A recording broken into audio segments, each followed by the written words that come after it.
Alexela down the 7th spot in the world ranking.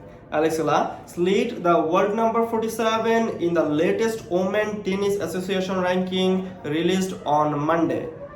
From a career high of number 40, Ella dropped 7 spot following a first round exit at the Qatar Open, where she lost to Cs 10 Valentova.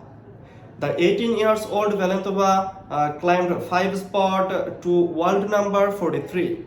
The 20-year-old Ella is currently competing at the Dubai Tennis Championship. Ella is through the round of 32 of the WTA 1000 event but faces a stiff challenge against world number 8 Paolini of Italy on Thursday. Paolini ruled the tournament in 2024.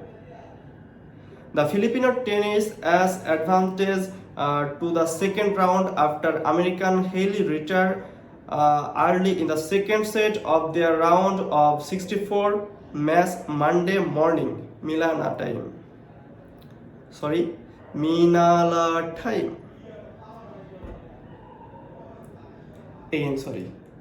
Manila time. Hailey was forced to quit due to an injury, with Ella leading the match 6-4, 0-1. Thank you everyone for watching.